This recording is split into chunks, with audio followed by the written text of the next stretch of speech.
Dear friends, আজকে আমি আপনাদের সাথে একটি অনাকাঙ্ক্ষিত ঘটনা শেয়ার করব। নাইরোবিতে জারিতা বুটিক রিসোর্টে আমি একটি হোটেল বুক করি।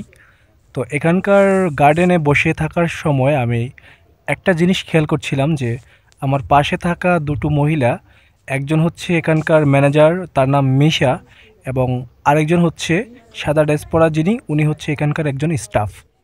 তারা বসেছিল, একটি লোক এসে তাদেরকে অনেকক্ষণ যাবত স্ল্যাজিং করতেছিল। লোকটি হচ্ছে জ্যামাইকান, লোকটি অনেক বডি বিল্ডার টাইপ।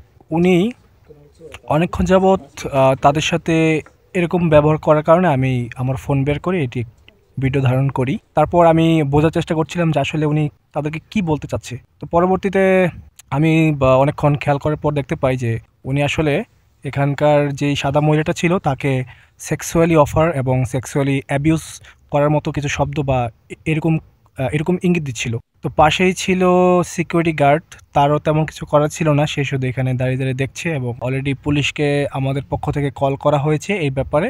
আমি তাদেরকে ইশারা দেই যে আপনারা পুলিশ আসা পর্যন্ত চুপচাপ বসে থাকুন। তো ওনারা তাই করে এবং এই লোকটি একাধারে কথা বলেই যাচ্ছে। তখন মারাত্মক রোদ, ঠিক দুপুর, এই ভর দুপুরে মানে থাকা যায় না, এত গরম। উনি কিভাবে কাপড় ছাড়া খালি পায়ে এই এই হাঁটাহাঁটি করতেছে আসলে আমাদের মাথায় ধরতেছে না। তো সবাই চুপচাপ বসে থাকি। আমি এবং আমার সাথে আরেকটি মেয়ে ছিল গ্লাসের ভিতর, আর ওনারা ছিল ওখানে এই লোকটার সাথে। তো লোকটা কথা বলেই যাচ্ছে বলেই যাচ্ছে। তো আস্তে আস্তে ওনার ভায়োলেন্স আরও বাড়তেছিল, কথাবার্তা আরও বেশি এক্সট্রিম লেভেলে চলে যাচ্ছিল। তো আমরা শুধু দোয়া করতেছিলাম যেন তাড়াতাড়ি পুলিশ চলে আসে।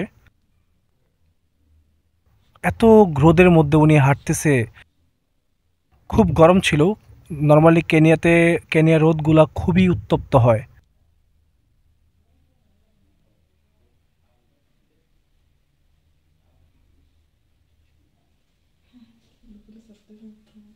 এর মধ্যেই পুলিশ চলে এসেছে।